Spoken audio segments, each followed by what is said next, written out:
Okay, back to the carburetor. Keep getting interrupted. Okay, so we got an intake manifold. Here's the manifold right here. Okay.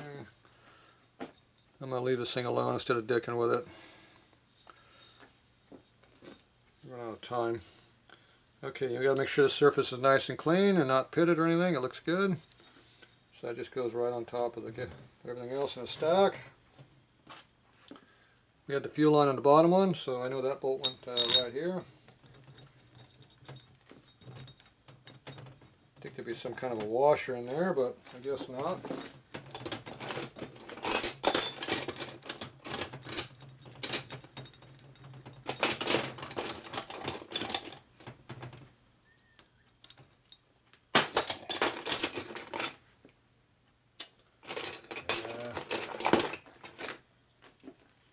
Out of my way.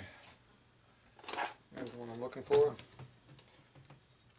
Okay, don't go all the way down. We gotta get the other side in first. Here's the other bolt over here.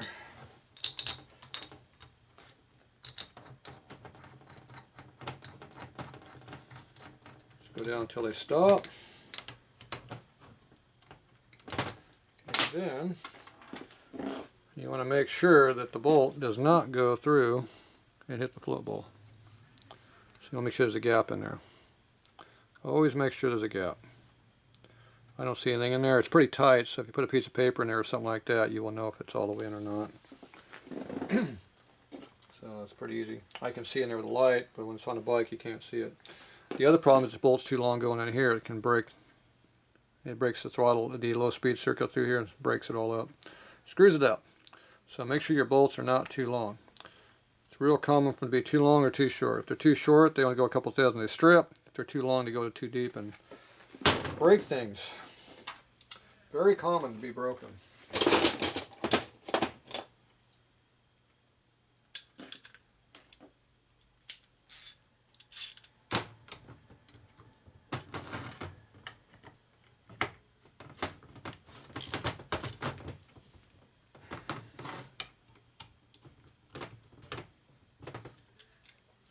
Good enough for initial torque.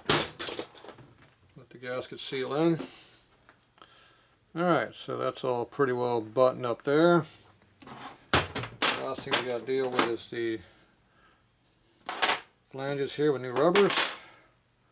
So we got to get some new rubbers. So I pull the pair out someplace. Here we go. So these are the correct rubbers. Now something you got to know about rubbers is that when you have an S&S intake manifold, they're really big right here. It should be 1/900. Pretty damn close to it. 1874. Stock manifolds are really dinky. They're like way down here, 1/800. So when you put the O-ring in there, the cross section of the O-ring changes. If you have the big manifold, it has a bigger hole in here, so it takes an S&S seal.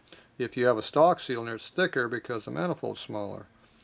The flanges are the same flanges. So when you put this stuff in there, don't mix them up. If you do, you can cause problems. So these are the S&S ones. You can see how they don't have a lot of pulling to make them go in here. If you had the wrong one, you really have to pull them along like a big rubber band to get them in there. That's a good clue that you're the wrong one. And if you try to pull these in all the way flush with the wrong O-ring in there, you can break them. And even with the correct O-ring, you might still break it if it's too far away. Let's see, this is the front one. So this goes on the front head. So the flange goes first, then the tapered side goes in here. Don't put nothing on it. No sealer, no oil, no grease. Dry. Stick that sucker on there like that. So the slot here is on the left side of the bike and the hole is up high on the right. That's how they go in.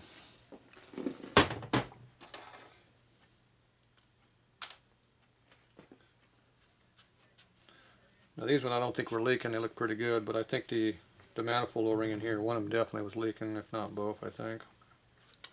Among other issues. Bike had a lot of stuff going on with it, I think. New seal.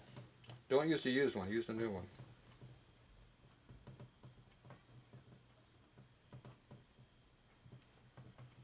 Goes. Didn't want to go on. So you can see when you go to bolt this on, see how much compression you're going to have on this before you bottom it out at all. If this O-ring, if this flange is like way over here like that, it would never compress that much and it would just cause problems. So there you go. Okay, so this is all ready to go back on the bike tomorrow. We'll put a couple of our cables, put some fuel in it, see if it floods over. And we can check some other stuff. Then we're going to move on to the motor. We haven't got to the motor yet. We're dealing with accessories right now. Excuse me. So we fixed all the leaks, cleaned all the gum out of the carburetor, all the plugged up orifices we unplugged, got the accelerator pump working. So it's like a new bike. It's going to have a carburetor that actually works. Hopefully. We'll find out.